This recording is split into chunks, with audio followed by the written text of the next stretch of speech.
We are finally in Korea. Well, I've been here 2 months and Rory's been here just over 1. It was a process and it's pretty daunting, but stick around. I am going to help you understand the E2 visa process if you also want to move to Korea to be an English teacher. If you're new here, hi, I am Glow. I talk about gaming, mental health, and share my life living abroad. So let's get started. Okay, so first off, why am I making this video? If you are currently researching, thinking about coming to South Korea, you probably know it can be very difficult to find some information. There's a lot of information and there's a lot of conflicting information. So finding accurate information when I was going through my visa process was very difficult, and I am hoping that this can help make it easier for others like me. We're going to go through the process of the E2 visa today. This is specifically the visa if you are coming here to be a foreign language teacher like I am. I work at a hagwon or a private academy teaching English, and so that is what this process is going to be based on, my own experience. So first off, different consulates are going to want things delivered differently. So if you are in LA, it is going to be different than if you are in Chicago, which is going to be different than if you are in Atlanta, etc., etc. First thing you want to do is make sure you know which consulate you need to be using. So based on your residency, look up the consulate that services your area. I am from South Carolina. That is where I lived during my visa process. And so I had to use the consulate in Atlanta. Make sure you know which consulate to use, and I recommend emailing them or giving them a call well before you actually start your visa application process, so you can hear back from them and know exactly what you need. Once you actually have your consulate figured out, it is time to start the visa process. The first part is to get your visa issuance number. This is an application process that you will go through with the help of your hagwon. So the first thing I'm going to recommend to you is to start your FBI background check now. The actual background check process only takes maybe a couple of days, but you have to get an apostille for it to be recognized for your visa application. An apostille is basically a special certificate that says your document is legit and can be used in foreign countries. It's kind of like a super fancy notary document. It is required for this application process, and it can take up to 2 months. I've heard of it even taking 3 months for some people. So if you already know you're moving to South Korea, go ahead and start this process now. Get your fingerprints, do your background check, and send it off for the apostille. Your background check is good for 6 months, and you want to make sure you have it, you're ready to go as soon as you start interviewing for jobs, because that is one thing they're going to be looking for. So you're going to send your background check, the one you get from the FBI, you do all of that online. I'll include the links in the description below, to the Secretary of State for the United States. This does have to be a federal apostille. You cannot do a state apostille for this one. I know some people will tell you you can, but that is very risky and it's highly likely that it will not be approved. There are services online like Monument Visa that I will link to in the description as well that will do all of this process for you. You pay a pretty penny for those services, so it kind of is up to you if you want to waste the time and effort doing it yourself or just pay the extra money to have that service do it for you. So now that you've started the process of your FBI background check, I recommend go ahead and work on getting your diploma notarized and apostilled as well. In order to work as an English teacher in Korea, you do have to have a 4-year degree from an accredited university, and so they do want to verify that.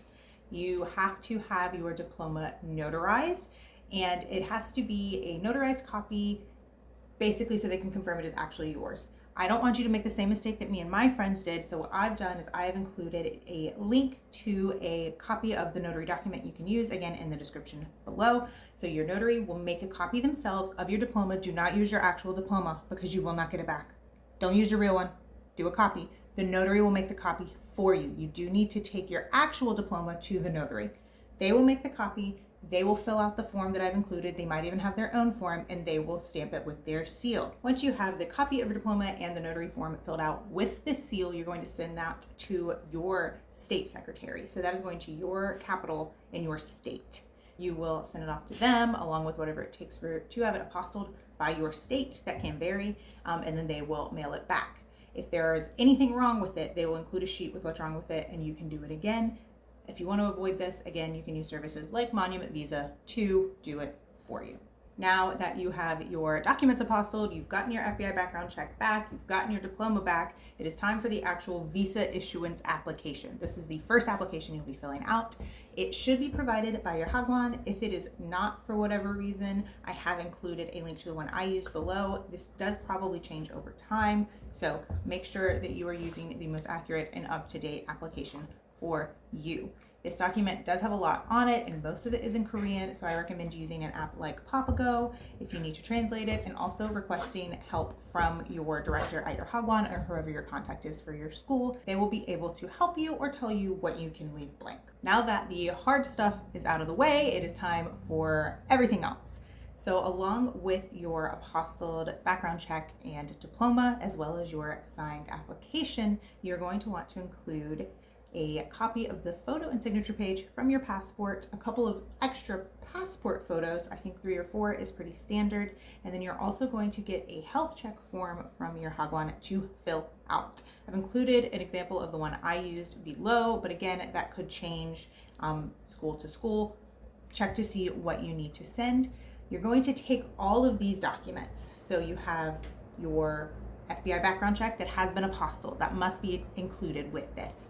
Your notarized diploma that has also been apostilled, your signed visa issuance application, your passport photos, the copy of your passport. Do not send the real one, just send a copy, as well as this health check form. Take all of these things and you are going to send them off to your school for the actual application process. You should get that address from whoever your contact is at your Hagwon.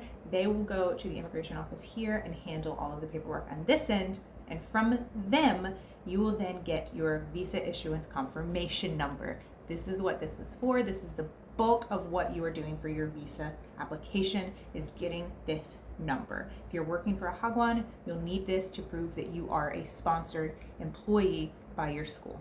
As a side note, you can mail all of these documents via FedEx, UPS, or USPS. Of course, I recommend using a service like FedEx or UPS that is easier to track and has a guaranteed delivery date, because it will get there much faster. Mine literally didn't even take 2 days, and you can also track it every step of the way. A couple of more things. There is another visa application for you to fill out. This is separate from the visa issuance confirmation application.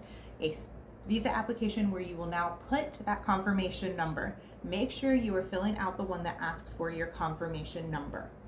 You're also going to want to include your passport. Now, this is where contacting your consulate comes in handy, because some consulates only want your actual passport. Some consulates will allow a notarized copy or only want a notarized copy. So make sure you know what your specific consulate needs.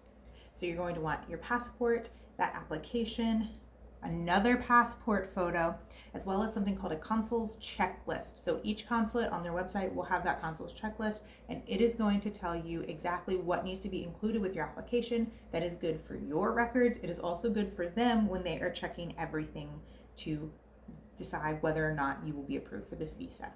Otherwise, you're also going to include the fee for your application. When I applied, it was 45 USD, and it did have to be delivered in certified funds. So that means a cashier's check or a money order. It could not be personal checks or cash when I was applying.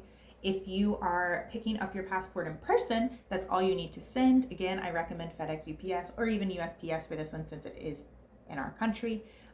If you are not picking it up in person, pay special attention to how they will send it back to you. Make sure you triple check, and again, I recommend calling. So a lot of places will accept FedEx, UPS, or USPS for your return mail. Some of them will not. For example, Atlanta, where I got mine, will only accept USPS for their return envelope. You must include the envelope already addressed and paid for.